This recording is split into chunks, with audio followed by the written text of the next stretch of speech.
ability. But today what we've moved into are what I would call the bronze age of velocity-based training. We have several companies coming to the market with solutions for velocity-based training. They range in price from $200, 200 US dollars, 100 or 150 or so pounds to as much as 12,000 US dollars or 8,000 pounds. So there's a wide range in terms of the cost for these units, but for the first time ever, we're seeing that they are available on a larger scale from multiple producers, multiple manufacturers, and we're seeing that the price point has come down to a level where consumers can actually purchase them. You don't have to be a pro-level team purchasing one unit.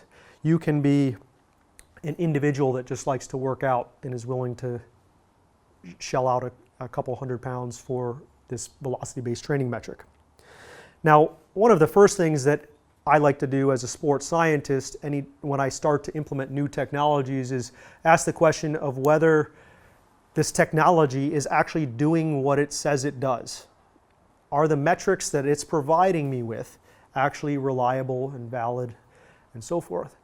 And thankfully, there are a handful of studies out there right now which are proving the validity of these devices. Most of the studies are on the push band.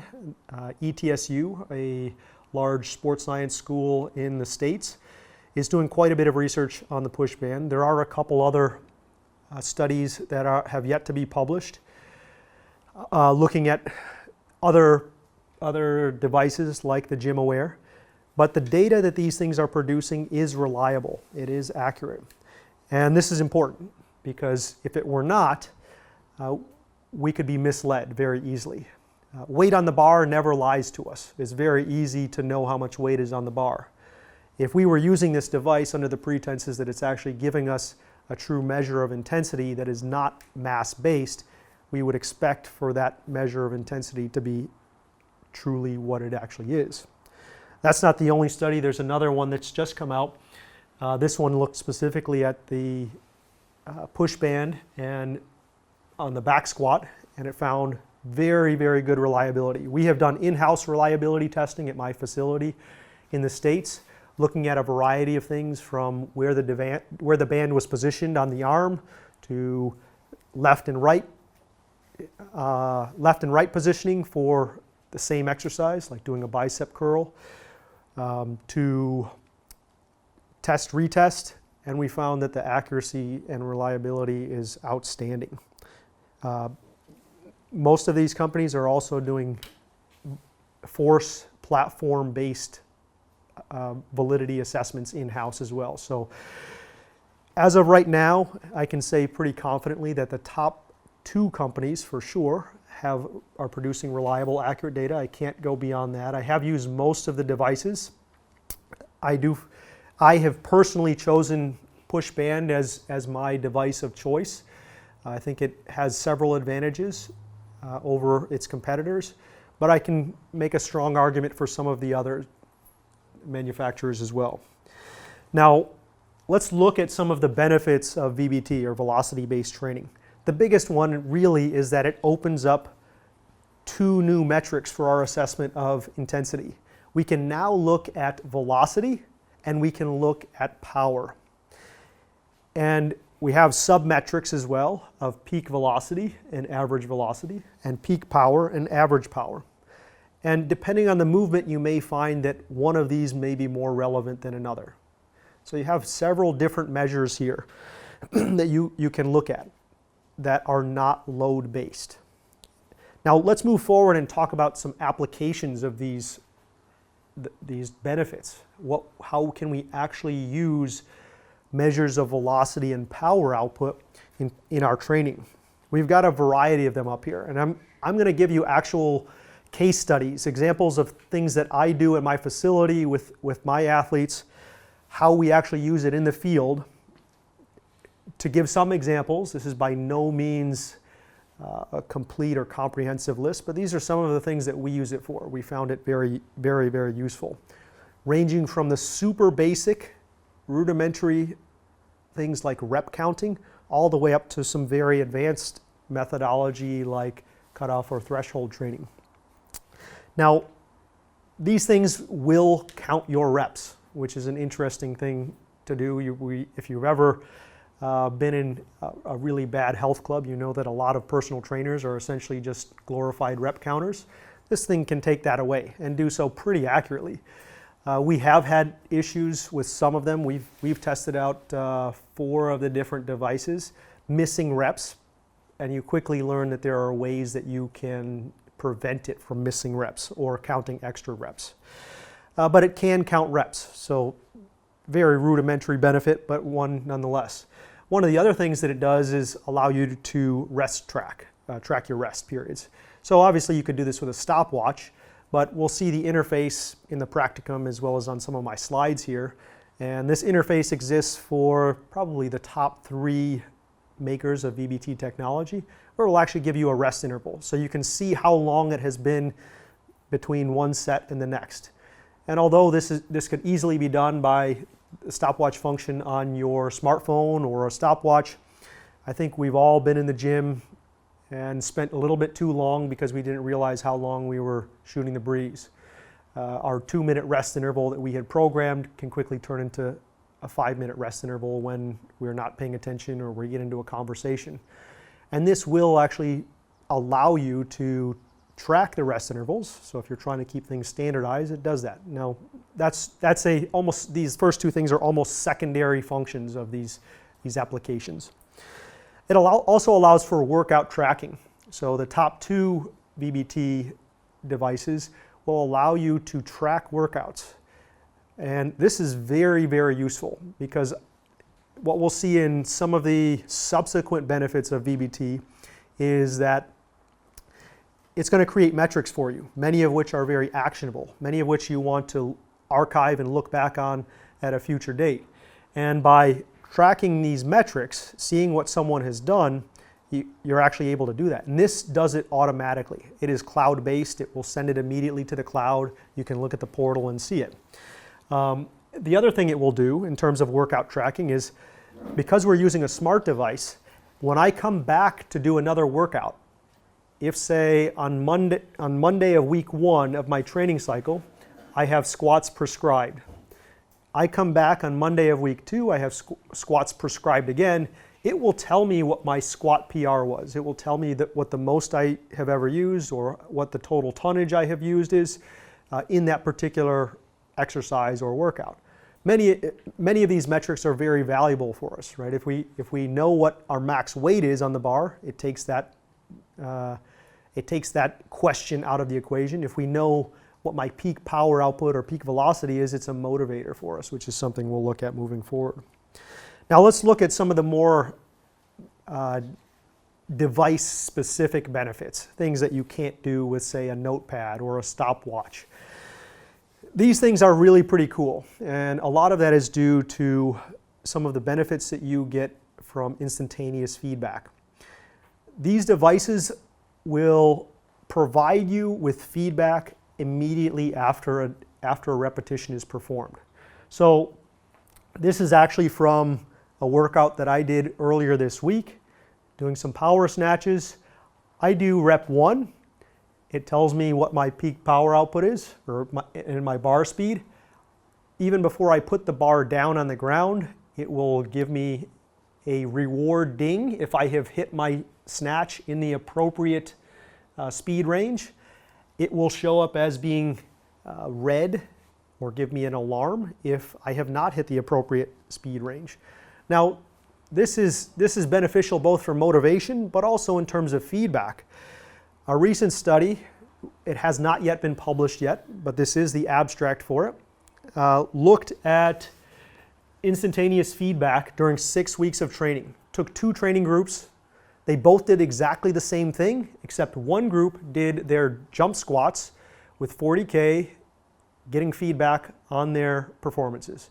The other group did their jump squats, again with 40K, but they received instantaneous feedback.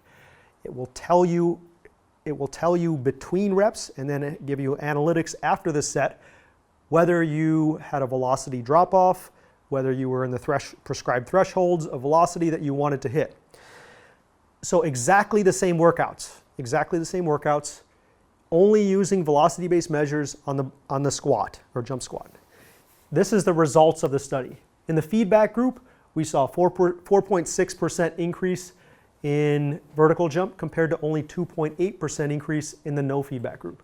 And that kind of differential between the two groups exists across all of these seemingly different or disparate movement patterns.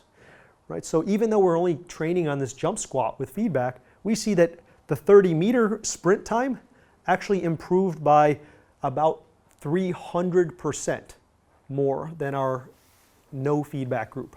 So we did the exact same training except one group was receiving instantaneous feedback on their bar speeds. Now another thing that we can do with VBT is testing. And this is one of the applications that we use it for the most. We don't use VBT with all athletes on every single set and every single rep, but we do a lot of testing with VBT. And there are a handful of applications for this. We can actually predict 1RM using a velocity-based measures. And Mladen Jovanovic and Eamon Flanagan did some research a little while back looking at the relationship between velocity profiles and 1RMs. So how well you can predict a 1RM based off of a force velocity profile.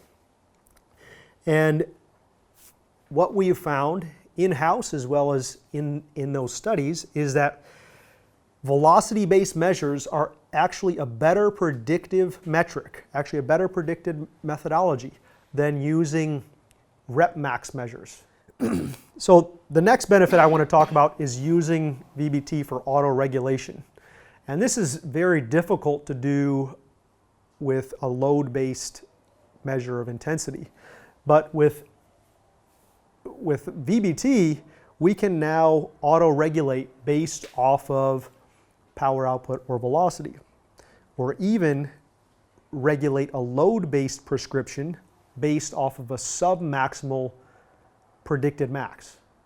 Now, one of the things that is important to understand before we can recognize the benefit of this is that there is a distinct difference between what we are capable of on a given day and what we are capable of on our best day.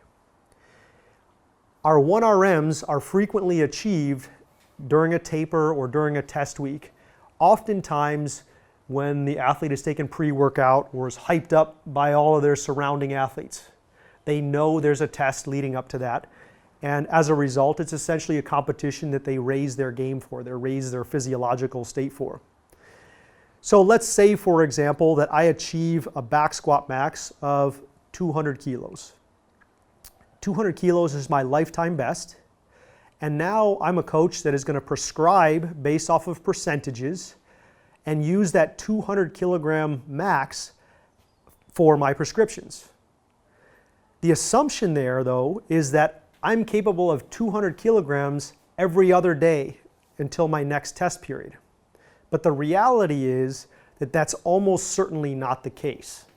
The reality is that I'm going to have some days where maybe I'm actually higher than 200 kilos, but most of those days between now and my next taper period, I'm actually considerably below 200 kilos in terms of my physical capacity on that day. So what does that mean? Well, it punches a hole right through prescription-based training. If we are prescribing based off of percentage, then, and I am not actually at 100% on that day, then the idea that I'm prescribing 90% when that 90% might actually be my 100% on the given day would throw out the rationale for using percentage-based loading. Does everybody follow?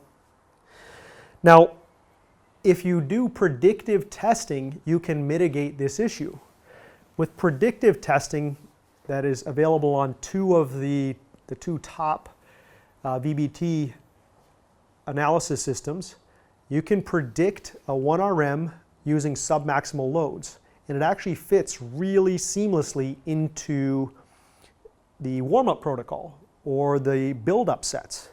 So the standard protocol that you'll see to do the predictive test is this: 3 reps at 40%. You move it as fast as possible. You do 3 reps at 50%, another 3 at 60%, another 3 at 70%, and another 3 at 80%. You do these 5 sets, 40, 50, 60, 70, 80%, 3 reps, moving it as quickly as possible. It's tracking out your velocity, your bar speed. It is creating a line graph of your bar speed at these differing loads. Using that line graph, it can extrapolate out where you would come to velocity of 0, or a velocity where the bar is not moving, and we can predict out what your 1RM is. So using loads that might classically go into a normal warm-up, just a normal warm-up prior to a workout, we can predict out what that athlete's actual 1RM is. So if we predict out that the athlete is actually better on the day, we adjust our percentages based off of that.